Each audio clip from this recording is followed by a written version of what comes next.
والانتفاع والإفادة والاستفادة والحث على التمسك بكتاب الله وسنة رسوله والدعاء إلى الهدى والدلالة على الخير ابتغاء وجهه ومرضاته وقربه وثوابه سبحانه وتعالى. اللهم صل وسلم وكرم ومجد وعظم سيدنا وحبيبنا وزورنا مولانا محمد بن عبد الله حبيب المصطفى سيد السادة وعلى آله وصحبه ومن سار على دربه وعلينا معهم وفي برحمتك يا أرحم الراحمين آمين يا رب العالمين. Assalamualaikum warahmatullahi wabarakatuh. Alhamdulillah, pertama sekali yang saya hormati barisan kepimpinan Surau An-Nur, tuan-tuan dan puan-puan yang dirahmati oleh Allah Subhanahu wa taala. Marilah sama-sama kita memanjatkan rasa syukur kehadrat Allah Subhanahu wa taala. Bila mana Allah Subhanahu wa taala telah membuat satu ketetapan, iaitu untuk memuliakan kita semua di dalam tempat yang diredai oleh Allah Subhanahu wa taala. Syukur kita kehadrat Allah Subhanahu wa taala kerana Allah telah kumpulkan kita daripada kalangan mereka yang sedikit. Kerana hakikatnya yang masuk ke dalam syurga Allah adalah daripada golongan mereka yang sedikit. Kalau hari ini surau dan masjid tak mendapat sambutan ramai daripada manusia, maka perkara itu hakikatnya perkara yang biasa. Tetapi menjadi perkara yang luar biasa bila surau dan masjid ini penuh ramai. Jadi sebab itu tuan-tuan yang dirahmati Allah Subhanahu wa taala, syukur kerana Allah kumpulkan kita daripada golongan yang tak ramai. Kerana golongan yang tak ramai inilah yang berjaya untuk masuk ke dalam syurganya Allah Subhanahu wa taala. Mudah-mudahan Allah kekalkan kita dan istiqamahkan kita di dalam majlis ilmu ini. Amin ya rabbal alamin. Jadi sebelum kita nak buat satu perkongsian pada malam yang indah ini, saya nak ambil kesempatan lah untuk kenalkan diri, boleh tak kenal maka tak cinta, betul tak? Jadi tuan-tuan dan puan-puan yang dirahmati Allah Ta'ala, nama saya Luqman Nur Hakim bin Sahidi. Saya berasal daripada Melaka dan kini saya duduk di Seremban. Saya berumur 27 tahun. Sedikit latar belakang tentang pelajaran saya. Daripada saya sekolah rendah, saya belajar di satu madrasah, iaitu daripada umur darjah 2 sampai darjah 6 di sebuah madrasah di Melaka, nama dia Madrasah Ar-Rahmah. Kemudian masuk tingkatan 1, saya pergi belajar di Tahfiz Al-Fat di Kundang Ulu, Bukit Gambir, Johor. Habis sahaja di sana, khatam hafazan 30 juzuk. Pada umur 15 tahun, maka saya melanjutkan pelajaran di pondok pakcik saya, iaitu di Baitul Qura' wal Fuqaha di Sungai Udang, Melaka. Sekarang pakcik saya tu dah jadi jadi ahli parlimen Jasin. Tuan Guru Haji Zulkifli, tu pakcik saya. Jadi kemudian habis sahaja di pondok 2 tahun sampai saya berumur 17 tahun, maka saya telah dihantar ke sebuah tempat yang agak asing, mungkin jarang kita dengar. Biasa orang kita dengar Jordan, Mesir, betul tak? Biasa Mesir, Jordan, Azhar, Morocco.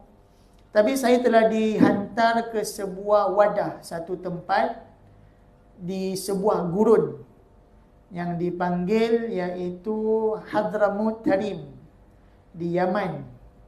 Baru-baru ni guru mulia saya datang di Malaysia ni, ada satu majlis dengan Perdana Menteri di Masjid Putrajaya, Sayyidil Habib Omar bin Muhammad bin Salim bin Sheikh Abu Bakar bin Salim. Jadi saya duduk di sana, membesar di sana daripada saya umur 17 tahun, 18, 19, 20, 21, 22, 23. 24 saya balik di Malaysia. Jadi bila saya balik di Malaysia, waktu tu COVID-19. Maka 2 tahun saya khidmat dengan mak bapak saya, jaga mak ayah saya 2 tahun. Mak ayah saya sihat, tapi saya duduk dengan dia lah, khidmat dengan dia apa boleh buat. Genap je 2 tahun, maka bapa saya beri peluang kepada saya untuk keluar berdakwah pada umur 26 tahun, tahun lepas, bulan 7. Jadi bapa saya kata, Luqman, ayah bagi izin lah, Abuya bagi izin kamu pergi berdakwah. Jadi saya pun bermulanya dakwah ini di Melaka. Kemudian di Negeri Sembilan, Kuala Lumpur, Perak dan Kedah. Sekarang Alhamdulillah lah, saya ada tauliah sekitar di Melaka, Negeri Sembilan, Putrajaya, Kuala Lumpur, Labuan. Sehinggalah hari ini. Jadi inilah sedikit pengenalan tentang diri saya yang tak berapa nak menarik ni. Jadi mudah-mudahan perkenalan kita ini berkenalan hingga ke syurganya Allah Subhanahu wa Ta'ala. Saya tak kenal tuan-tuan, saya tak kenal puan-puan. Tapi percayalah, bila mana sesuatu majlis yang dikumpulkan hanya kerana li ta'limul ilm, untuk belajar ilmu, maka hakikatnya sanad antara kita, hubungan antara kita telah bersambung hingga kepada baginda Rasulullah sallallahu alaihi wasallam. Jadi hari ini kita sebenarnya adalah keluarga. Jadi terima kasihlah kepada pengurusi kita sebab jemput setiausaha kita kan. Sebab jemput saya datang ke sini. Jazakumullah khairan jazak. Jadi tuan-tuan, ini kelas ganti yang sebenarnya. Jadi saya tak ada tajuk yang khusus.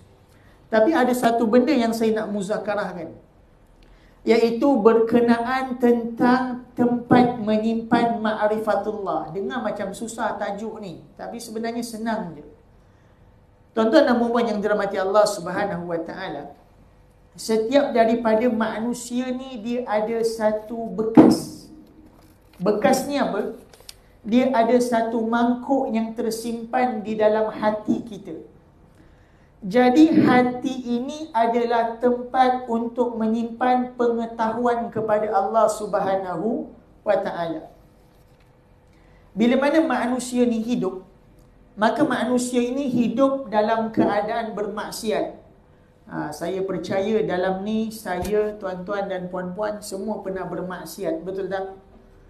Kalau siapa yang tak ada maksiat, dia dah tak perlu belajar dah. Jadi bermaksiat ini terbahagi kepada 2 bahagian. Yang pertama, maksiat ini dengan menggunakan al-jawarih, iaitu anggota tubuh badan. Kita akan cerita nanti. Kemudian yang kedua, maksiat ini pula adalah bermaksiat bil qulub, iaitu maksiat dengan hati. Adapun bermaksiat dengan anggota badan ini pula terbahagi kepada 7 bahagian, iaitu 7 panca indera yang penting. Yang pertama sekali, yang kebiasaan maksiat dengan anggota badan yang dilakukan oleh kita adalah bil uyun, dengan mata. Orang muda kan, pergi shopping mall kan, nampak amoy pakai skirt, tak nak kelip mata dia tengok, betul tak? Al-ma'asi bil uyun, iaitu maksiat dengan mata. Melihat perkara yang haram selain daripada hak daripada diri kita. Jadi ini yang pertama, iaitu al-maksiat bil uyun, dengan mata. Yang kedua, iaitu bermaksiat dengan udhunain, dengan telinga. Maksiat dengan telinga ni, bila mana dengan telinga, maka compare kepada telinga ni adalah al-fammu, iaitu mulut. Pertama mata, telinga, mulut. Telinga dan mulut ni di antara maksiat yang paling besar hari ini kita buat di dalam kehidupan kita, menggunakan anggota. Dan kebiasaannya kalau di dalam kitab tasawuf, kalau bila sebut tentang maksiat tentang mulut, mesti akan diberi contoh kepada orang perempuan. Minta maaf ibu, banyak kitab tasawuf semua tulis bila cerita pasal mengumpat, pasal riba, namimah, mesti orang perempuan. Jadi mulut ni Kalau tuan-tuan nak tahu, setiap hari bila kita bangun pagi tahu, bila tuan-tuan bangun pagi, saya bangun pagi, seluruh anggota ni dia akan cakap.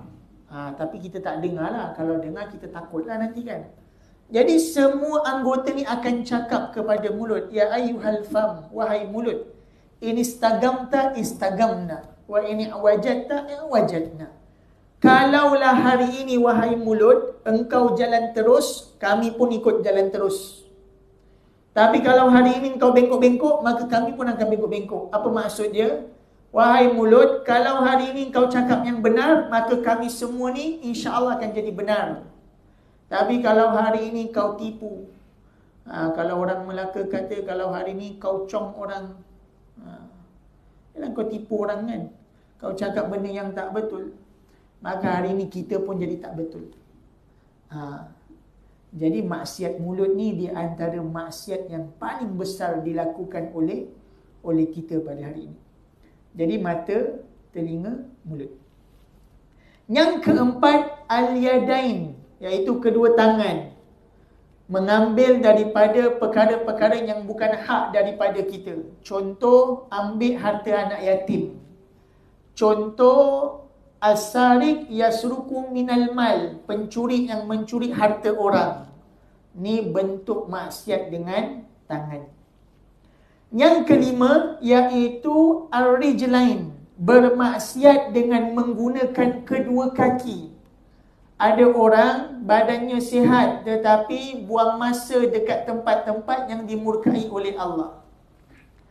Tapi Masya Allah, ni kaki kita semua ni, ni saksi ni di hari akhirat ni.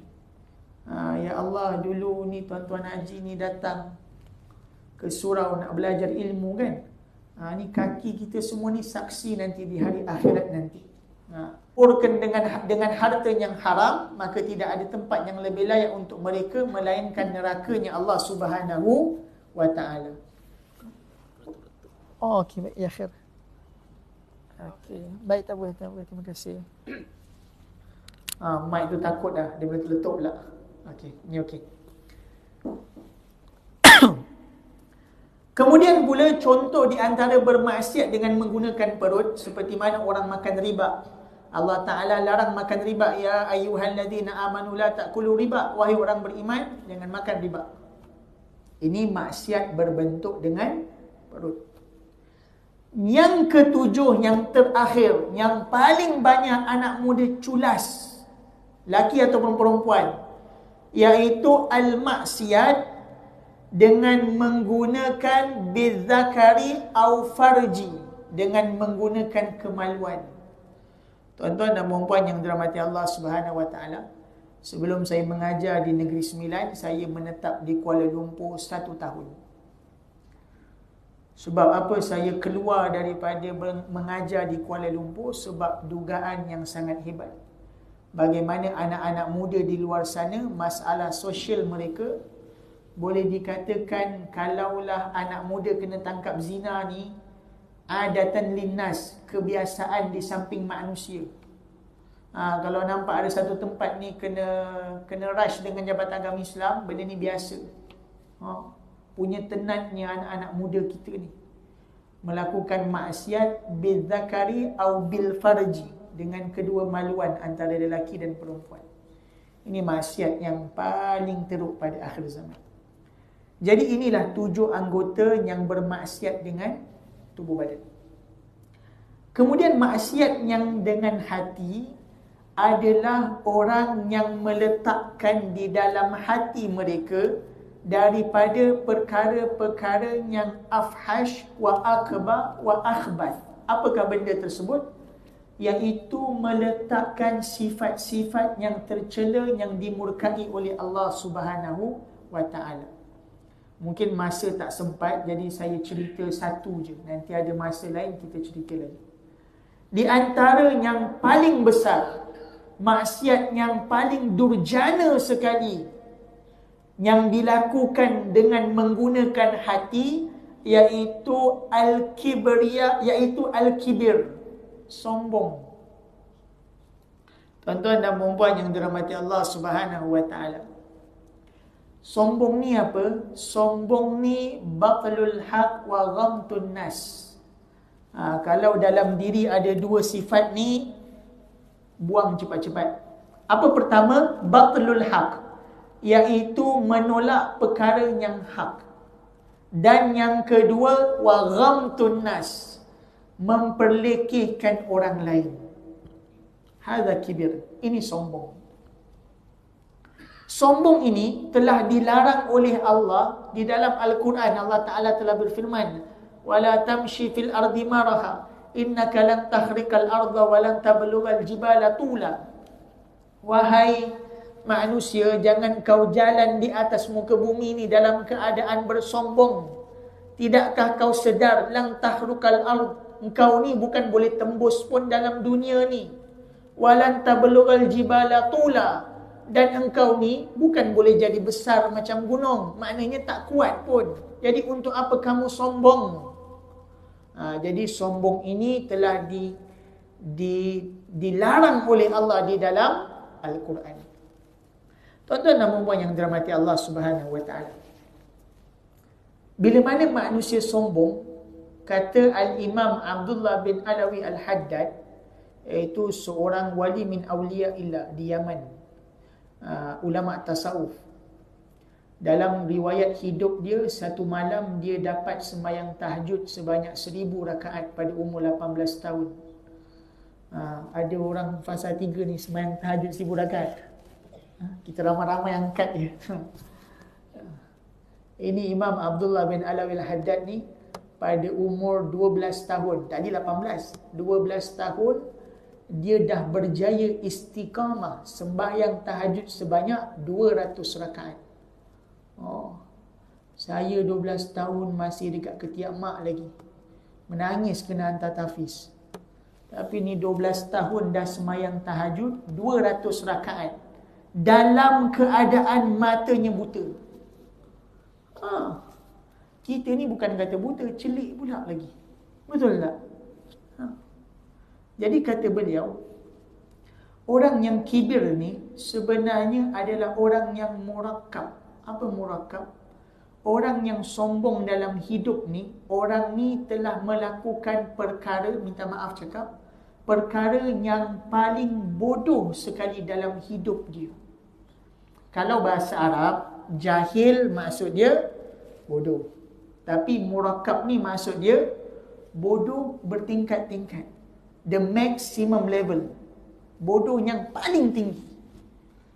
Jadi kata Sayyidul Imam, orang yang sombong dalam hidup, hakikatnya dia telah menjadi orang yang murakkab. Tuan-tuan jangan pula gurau dengan kawan-kawan, murakkab. Janganlah. Nanti saya dapat dosa pula. Okay. Jadi untuk apa nak sombong? Kalau orang sombong dengan kekayaan, sebelum dahulu dia kaya, dia pun tak ada apa. Kalau seseorang sombong bil ilm, dengan ilmu yang bagus, hafalan yang bagus, untuk apa dia sombong? Sedangkan dulu dia pun tak ada ilmu. Betul tak? Jadi sebab itu kesombongan ini dicela oleh Allah Subhanahu wa taala. Sehingga kan di dalam hadis Allah Subhanahu wa taala murka kepada orang yang sombong. Allah Taala berfirman dalam hadis qudsi, firman Allah Taala, al-kibriya'u ridai faman naza'ni fihi. Sombong ini adalah pakaian aku, kata Allah. Faman naza'ni fihi. Maka sesiapa yang menanggalkan pakaian aku, yang merampas pakaian aku, maka aku akan binasakan hidupnya. Maksudnya kehidupannya akan hancurlah. Tak ada keberkatan. Bukan kita kata Allah pakai pakaian macam kita, laisa kamitslihi syai'. Allah tak sama dengan kita kan. Tetapi maksudnya kesombongan ni hanya yang layak digunakan hanya saja Allah Subhanahu wa taala. Sombong ni apa tuan-tuan? Sombong ni dia bermegah. Wah, tengok ana punya kereta baru Mercedes Benz C20. Ente ada apa? Ente tak ada apa. Itu sombong. Kalau orang perempuan biasa apa? Tengok saya punya gelang ni, lipan bara 25,000. Ente pakai Pandora aje. Sombong lah kan. Jadi bermegah inilah yang dicela oleh Allah Subhanahu wa ta'ala. Sehingga kan la yadkhulul jannah man kana fi qalbihi mithqala habbatin khardalin min kibrin. Takkan sesekali dapat jejak kaki ke dalam syurga orang yang di dalam hati dia terpalit kepada kesombongan, mithqala habbatin, walaupun sebesar biji, walaupun sebesar zarah. Sebesar zarah ni ada sebahagian ulama kata besar biji sawi. Itu pendapat yang pertama yang masyhur. Pendapat yang kedua, sebesar zarah ni seumpama lubang jarum kan, kecil kan. Kemudian lubang jarum yang kecil ni dipecahkan kepada 1000 bahagian. Lagi kecil macam ni lah biasanya. Tak nampak? Tak nampak lah. Betul tak? Ini pendapat yang kedua. Tapi yang paling muktamad pendapat yang pertama, sebesar biji sawi. Jadi kalau dalam diri terpalit sombong sebesar biji sawi, la yadkhulul jannah man kana fi qalbihi mithqala habatin min khardalin kibrin. Amalan 60 tahun sujud pada Allah, 60 tahun tahajud kepada Allah, kerana sombong sebesar mithqala habba, sebesar biji benih. Hangus 60 tahun punya ibadat kepada Allah Subhanahu wa ta'ala. Wa iyadzubillah min dzalik. Allahumma hafazna wa iyyakum. Moga Allah lindung saya dan tuan-tuan dan puan-puan daripada perkara tersebut. Amin ya rabbal alamin. Ramai tuan-tuan yang berada dalam keadaan macam ni. Sekarang kita tak nampak. Tak mustahil nanti di hari akhirat orang datang dengan amalan kamajibal sebesar gunung. Tapi bila akhirnya kerana sombong habis, hilang semua. Jadi sebab tu kita nak kena hati-hati. Kejap lagi kita akan ceritakan how to solve the problem, macam mana nak selesaikan masalah ni. Okey. Ada satu kisah. Dahulu ada seorang pakcik tua. Ini zaman tabi'in kalau tak silap saya. Maka pada zaman tersebut ada seorang raja yang zalim. Jadi bila pakcik ni tengah jalan dekat pasar, tiba-tiba ada pengawal halau. Tepi-tepi. Tarik. Mamnu. Malik bayam syihina. Tepi-tepi. Raja nak lalu sini. Jadi orang tua ni pun bila tengok, kenapa nak kena ke tepi? Jalan ni besar. Bagilah orang lain boleh lalu juga. Tiba-tiba pengawal ni kata, raja akan lalu di sini. Kemudian kata orang tua ni, saya ni dah kenal dah raja ni. Raja ni zalim. Dia suka sakiti orang Islam, suka cederakan orang Islam. Untuk apa saya hormat dia? Jadi bila keadaan pakcik tua ni cakap macam tu, maka raja ni tengah lalu, dia pun dengar. Marahlah raja ni, betul tak? Jadi ketika nak ditangkap orang tua ni, maka orang tua ni pun kata, ya ayyuhal malik, wahai raja, anta man awwaluka min nutfatin kadhira wa akhiruka jifatun madhira wa tahmilu bainahuma adhira. Wahai raja yang zalim, engkau ini berasal daripada nufta. Nufta ni apa? Setitis air mani, cepikan air mani. Wa akhiruka min jifatin kadhira. Dan engkau ini pula nanti bila dah mati akan membusuk di dalam kubur engkau. Dan di antara kedua-dua waktu kehidupan engkau, daripada engkau dititiskan air mani sehingga sebelum kau mati di dalam kubur menjadi busuk, engkau ini hidup dalam keadaan membawa najis di dalam perut engkau. Ini dalam perut kita semua ada najis kan, betul tak? Bukan tuan-tuan je, saya pun ada. Ibu pun ada. Ada baul, ada air kencing, ada amak, ada, minta maaf cakap, ada tai. Jadi orang tua ni kata, untuk apa kau sombong? Jadi hakikatnya pesanan orang tua ni nak pesan kepada kita, untuk apa kita nak sombong? Tuan-tuan dan puan-puan yang dirahmati Allah Subhanahu wa ta'ala, Bagaimana cara nak hilangkan sombong ni? Sebab saya pasti semua orang pernah rasa keadaan ni. Biasalah kan, kita manusia, betul tak? Tak lari daripada silap. Dia ada beberapa cara. Yang pertama sekali, untuk menghilangkan sombong ini, memperbanyakkan istighfar. Ini yang pertama, kathratul istighfar. Selain daripada istighfar ni boleh menghilangkan penyakit sombong, istighfar ni juga ada faedah yang sangat banyak. Man lazimal istighfar ja'alallahu lahu min kulli dhikin makhraja wa ja'ala min kulli hammin faraja wa razaqahullahu min haitsu la yahtasib. Orang yang selalu dengan istighfar, maka Allah akan jadikan hidup yang sempit menjadi luas. Hidup yang stres, hammin faraja. Hidup yang stres menjadi tenang. Wa razaqahullahu min haitsu la yahtasib. Dan Allah akan berikan rezeki yang tak disangka kepada orang yang memperbanyakkan istighfar.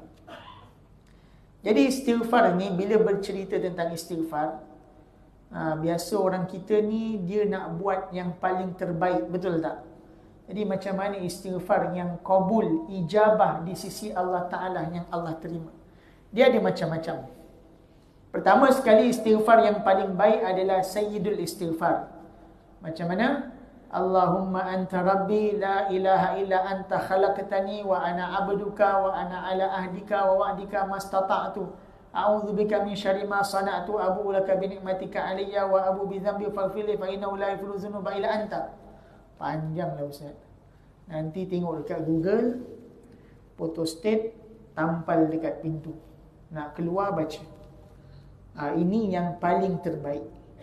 Kalau panjang sangat, cukup dengan astaghfirullahal azim alladzi la ilaha illa huwal hayyul qayyum wa atubu ilaih. Pun panjang. Astaghfirullahal azim. Pun panjang. Astaghfirullah. Tenat dah tu, betul tak? Diskaun. Sampailah sekali astaghfirullah. Itu pun boleh dah. Jadi yang pertama sekali, cara nak hilangkan sombong ni, banyakkan istighfar. Sebab kerana barangkali hati kita telah kotor. Jadi banyakkan istighfar. Yang kedua, selain daripada istighfar, cara untuk menghilangkan sombong ni, memperbanyakkan al-khudumu linnas, iaitu berkhidmat kepada makhluk Allah. Nampak longkang surau kotor, ambil berus, gosok. Saya selalu pesan, dulu saya pernah mengajar dekat tahfiz tau tuan-tuan. Jadi kadang-kadang mak bapak ni bila dia datang nak ziarah anak dia, dia sedih. Sebab dia tengok anak dia kena gosok longkang. Jadi dia ingat kita dera anak dia. Astaghfirullahalazim. Jadi dia pun tanya, Ustaz, kenapa suruh anak saya gosok longkang? Saya dah bayar yuran dah. Sombongnya ayat. Saya dah bayar yuran dah. Tuan-tuan, ni saya cerita pengalaman lah. Saya belajar pondok, yuran bulanan RM80. Pondok ada 25 orang. 25 darab 8 berapa? Dalam 2,300, betul tak? Bil air 2,500. Jadi rasa cukup ke yuran tu? Tak cukup. Tapi mak bapak ni, ya Allah, mungkin itulah anak dia belajar tapi dia tak nak belajar kan. Jadi dia tengok kita suruh anak dia basuh longkang, dia kata, Ustaz, kenapa aniaya anak saya? Tak. Sebenarnya khidmat ni menjadikan hati manusia ini bersih daripada sifat sombong. Kalau tuan-tuan ada peluang, tuan-tuan pergi satu tempat ni, di India ada satu markas tabligh, nama dia Rewin. Jadi di Rewin ni, dia mengeluarkan ratusan para ulama, ribuanlah para ulama yang habis belajar Sunan Sita, 6 kitab sunan hadis yang besar. Sunan Bukhari, Sunan Muslim, Sunan Tirmizi, Musnad Ahmad, Baihaqi, Ibnu Majah. Macam ni lah. Tapi ni tak cukup lagi ni. Sahih Bukhari ada 5,000 lebih hadis. Dia punya syarah mungkin ada dalam 7 jilid. 1 jilid tebal ni. 7 jilid dah tebal ni. Ini baru Sahih Bukhari. Habis Musnad Ahmad, Sahih Muslim, mungkin 1 kali ganda lagi ni. 1 kali ganda lagi. Banyaklah kitab Jadi di Rewin ni, dia ada satu pekerjaan yang mulia tau. Tugas ni kalau diberi hanya pada orang tertentu je. Diberi kepada Maulana. Kita Maulana. Ni Maulana. Maulana ni belajar hadis 8 tahun, Sunan Sittah. Apa tugas mulia ni? Gosok mangkuk jamban. Ulama gosok mangkuk jamban. Sampaikan satu tahap, janggut dia terkena kepada mangkuk jamban. Orang India kan, janggut dia Masya Allah, betul tak? Jadi tugas ni tak dilihat satu kehinaan, malah dilihat satu kemuliaan. Sebab yang boleh berus jamban dekat Rewin ni, dekat markas tabligh ni, hanyalah Maulana, bukan Maulana. Jadi kita tak boleh buat. Orang biasa tak boleh buat. You billionaire ke, you doktor ke, you professor ke, you are nothing. You tak boleh buat. Tak diberikan izin, melainkan Maulana yang habis belajar Sunan Sittah. Kenapa macam ni pula? Bertujuan untuk menghilangkan kibir, sombong di dalam hati. Sebab apa? Maulana-maulana ni orang-orang hebat, orang-orang alim. Mereka hafal ribuan hadis. Jadi barangkali nak jaga diri daripada kibir, sombong. Jadi dikhususkan untuk orang alim. Tak percaya? Nanti kita beli tiket, kita pergi India ramai-ramai. Gurau lah. Tapi itulah keadaan dia. Nak menunjukkan bahawasanya bagusnya khidmat kepada manusia ni. Tuan-tuan, man khadam qaddam. Siapa yang khidmat untuk manusia, maka dia akan ke depan di samping Allah Ta'ala. Orang yang bertungkus lumus, al-khalqu kulluhum iyalullah fa'ahibbuhum ilallah anfa'hum li'iyali. Cintailah seluruh makhluk Allah. Maksud cintai ni apa? Tolong mereka, khidmat untuk mereka, bantu mereka. Fa'ahibbuhum ilallahi anfa'hum li'iyali. Maka seluruh makhluk Allah ni pun akan cinta kepada kamu. Kamu nampak pokok tu dia diam je. Sebenarnya bila mana kamu khidmat kepada makhluk Allah, maka pokok ni sedang bertasbih untuk kamu. Kamu datang bersihkan surau, khidmat di surau, belajar ilmu agama.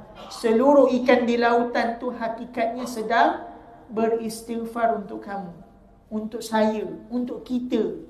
Kita tak dengar lah. Kalau kita dengar, kita tak keluar rumah. Betul tak? Menunjukkan kemuliaan yang Allah sediakan kepada orang yang mencintai ataupun berkhidmat kepada makhluknya Allah Subhanahu wa ta'ala. Jadi ini cara yang kedua untuk menghilangkan penyakit sombong dalam diri. Semua orang ada penyakit ni. Tuan-tuan jangan buat muka maksum. Semua ada penyakit ni. Saya pun ada. Kita semua ada. Okey? Kemudian pula, cara yang ketiga untuk menghilangkan penyakit sombong ni, yang pertama istighfar, yang kedua kita khidmat, yang ketiga senantiasa menisbahkan seluruh nikmat ini kepada Allah. Masya Allah Syekh, ente ni saya tengok rajin beribadat. Jangan kita cakap, saya memang rajin ibadat. Entah je tak rajin. Wah, ini lagi sombong. Tak. Tapi macam mana? Cakap dengan orang tu, terima kasih Syekh, tapi hadza min fadli Rabbi. Ini adalah rahmat daripada Tuhan saya. Ini cara dia untuk hilangkan sifat sombong. Masya Allah Tuan Haji, umur dah 70 tapi nampak muda lagi macam 30. Biasa saya makan jamu batu, contohlah kan. Jangan macam tu, tak. Tapi kita nak kena cakap apa? Hadza min fadli Rabbi. Handsome ni Allah yang bagi. saya tak ada apa-apa pun. Macam itulah. Jadi ini cara untuk hilangkan sombong, menisbahkan diri kita hanya kepada Allah Subhanahu wa taala. Yang terakhir, yang paling biasa saya, tuan-tuan dan puan-puan buat. Apakah ianya?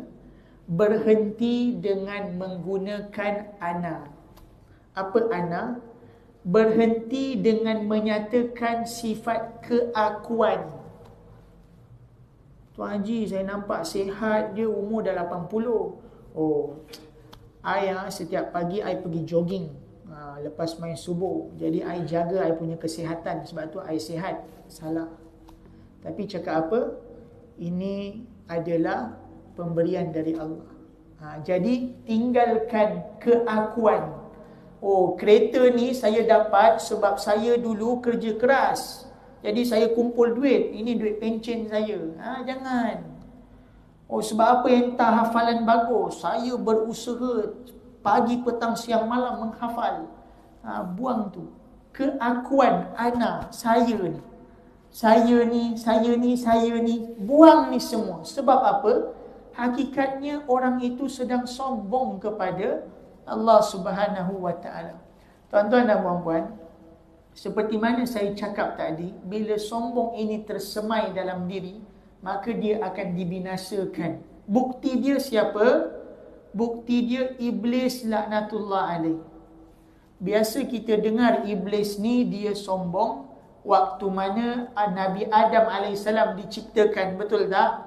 Bila mana Allah kata, ya iblis, usjud ila Adam, sujud kepada Adam. Maka iblis kata, ya Rabb, wahai Tuanku, khalaqtani minan nar wa khalaqtahu min tin.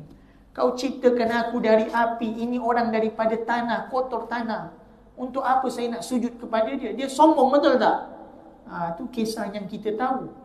Di sebalik daripada peristiwa tu, pernah terjadi satu lagi kisah. Ketika mana Azazil ni, iblis ni, masih lagi memandat jawatan ketua seluruh para malaikat. Maka tersingkap di Lauh Mahfuz satu khabar yang mengatakan ada seorang malaikat yang akan dilaknat oleh Allah. Maka pada ketika itu seluruh para malaikat takut dan risau.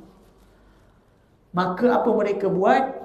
Mereka jumpa kepada Azazil. Sebab Azazil ni dia belajar 500 tahun langsung kepada Allah Ta'ala. Ibadatnya bagus. Boleh dikatakan seluruh tempat di dunia ini pernah ada bekas sujudnya Azazil, iaitu iblis. Sebab tu kalau nak bertanding kita punya ibadat dengan iblis, kita kalah tanpa bertanding. Jadi bila jadi macam tu, dapat satu khabar, ada malaikat yang akan dilaknat oleh Allah. Semua malaikat takut. Maka semua minta doa kepada iblis. Ya Azazil, id'i ya Azazil. Doakan kami ya Azazil. Maka datanglah Jibril, datang Mikail, Israfil, Izrail, Munkar, Nankir, Rakib, Atid, Ridwan, Malik. Semua datang. Minta doa dekat Azazil. Seluruh malaikat dah habis minta doa dekat Azazil. Hari demi hari berlalu. Tetapi Azazil tersilap satu perkara. Apa? Azazil mendoakan orang di dalam keadaan Azazil tak mendoakan diri dia.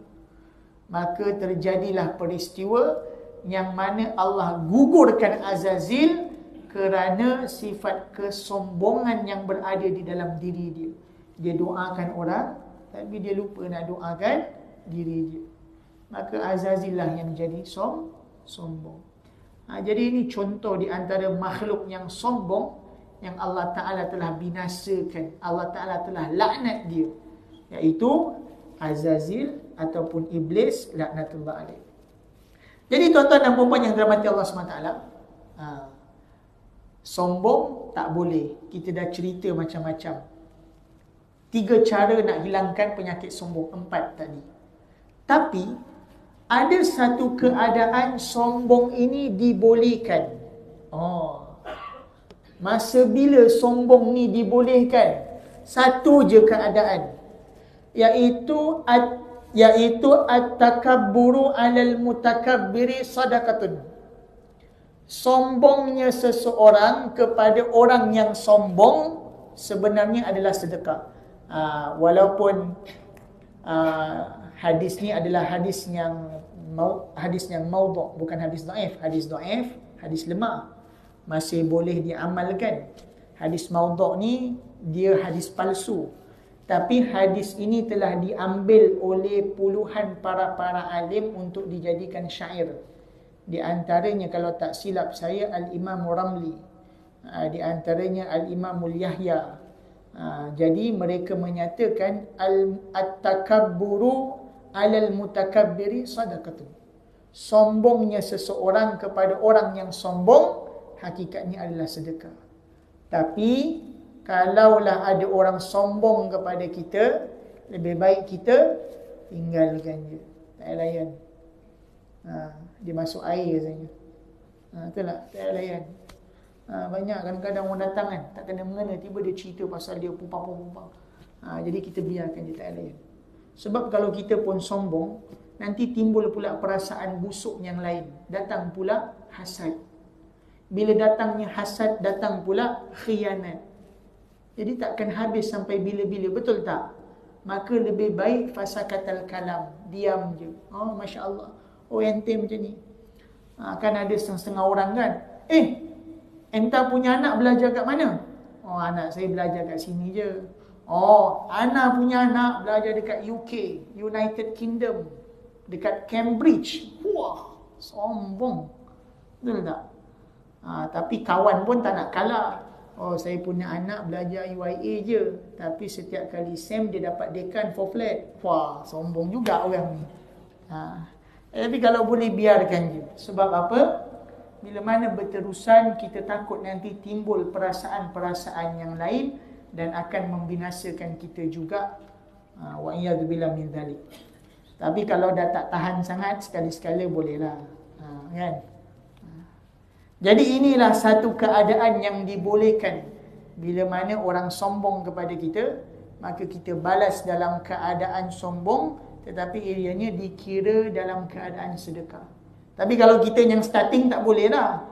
Ana for flat tau. Janganlah, tu tak boleh lah. Jadi inilah satu keadaan. Ini satu je keadaan yang dibolehkan. Selain daripada ini, mamnu', iaitu dilarang oleh seluruh para ulama. Jadi inilah yang menceritakan tentang berkenaan dengan sombong. Jadi mudah-mudahan apa yang kita dengar pada malam ini yang berkenaan tentang sombong, Allah Subhanahu wa taala yakhlu'ul kibir, menanggalkan sifat-sifat sombong di dalam diri kita ini. Amin ya rabbal alamin. InsyaAllah kalau ada masa lain nanti kita akan bicarakan pula tentang berkenaan sifat-sifat lain yang dicela oleh Allah Ta'ala. Tuan-tuan dan puan-puan yang dirahmati Allah Ta'ala, bila mana bermaksiat dengan hati dan bermaksiat dengan anggota badan, dikomparekan mana yang lebih berat, maka bermaksiat menggunakan hati jauh lebih berat daripada bermaksiat menggunakan anggota badan. Sebab apa? Sebab anggota badan bukan wadah untuk meletakkan ma'rifatullah, bukan tempat untuk meletakkan pengetahuan tentang Allah. Adapun hati adalah tempat untuk meletakkan pengetahuan kita kepada Allah. Bukan hati ni. Hati ni kalau sakit dia kena pergi IJN. Kalau belajar tasawuf dia tak jadi. Ni hati maknawi. Apa maksud hati? Hati ni adalah rahsia seseorang manusia berkaitan pemahaman dia tentang Allah Subhanahu wa taala. Jadi kalau dikomparekan bermaksiat dengan anggota badan dan bermaksiat dengan hati, maka bermaksiat dengan hati ini jauh lebih hina dan lebih buruk di samping Allah Subhanahu wa taala. Mudah-mudahan apa yang kita belajar pada malam ini, Allah Subhanahu wa taala memberikan kefahaman kepada kita dan Allah memberikan kebaikan kepada kita. Jadi saya rasa cukup saja dahulu sampai di sini. Kita akhiri majlis kita dengan bacaan doa insya-Allah. A'udzubillahi minasyaitonirrajim. Bismillahirrahmanirrahim. Alhamdulillahirabbil alamin wassalatu wassalamu ala asyrafil anbiya'i wal mursalin wa ala alihi washabbihi ajmain. Allahumma inna nas'aluka ridhaka wal jannah wa na'udzubika min sakhatika wan nar. Allahumma ya man la yahtaju ila al-bayani wat tafsir hajatuna kathir hajatuna kathir wa anta alimun biha wa khabir. Ya Allah, Tuhan kami, dengan keberkatan majlis ilmu ini, ampunkanlah dosa-dosa kami ya Allah. Ampunkanlah dosa anak-anak dan isteri kami ya Allah. Ampunkanlah dosa saudara dan saudari kami ya Allah. Ampunkanlah dosa muslimin dan muslimat yang lain ya Allah. Ya Allah, ya Tuhan kami, dengan keberkatan majlis ilmu ini, seandainya di antara kami ada yang sedang sakit, maka sembuhkan mereka bisyifaan ajilan, dengan kesembuhan yang segera. Kalau ada yang sedang sedih ya Allah, yafrahuhu ya Allah, gembirakan mereka ya Allah. Kalau ada di antara kami yang sedang sempit, dihimpit hutang, maka permudahkan urusan mereka untuk melunaskan hutang mereka ya Allah. Kalau di antara kami ada yang meniaga, maka lariskanlah perniagaan mereka ya Allah. Kalau ada yang bekerja, maka permudahkanlah urusan kerja mereka ya Allah. Ya Allah, Tuhan kami, dengan keberkatan majlis ilmu ini, kalau ada di antara ahli keluarga kami yang sedang susah di dalam kubur mereka, maka dengan keberkatan majlis ilmu ini, senangkanlah urusan mereka di dalam kubur mereka ya Allah. Kumpulkanlah mereka bersama dengan orang-orang yang beriman ya Allah. Ya Allah, Tuhan kami, kecil tapak tangan kami hadapkan, tetapi besar harapan kami hanya senya kepada Engkau ya Allah. Sesungguhnya segala sesuatu minta-minta kami hanya kepada Engkau ya Allah. Tidak ada tempat lain untuk kami meminta dan kami memohon hanya kepada Engkau ya Allah. Rabbana zalamna anfusana wa illam taghfir lana wa tarhamna lanakunanna minal khasirin. Rabbana atina fid dunya hasanah wa fil akhirati hasanatan wa qina adzabannar. Wa sallallahu ala sayyidina Muhammadin nabiyil ummi wa ala alihi washabbihi wasallam. Subhana rabbika rabbil izzati amma yasifun wa salamun alal mursalin walhamdulillahi rabbil alamin. Taqabbalallahu minkum. Jadi yang baik daripada Allah Ta'ala, yang buruk daripada saya. Minta maaf kalau salah cakap, terkasar bahasa. Wabillahi taufiq wal hidayah. Wassalamualaikum warahmatullahi wabarakatuh.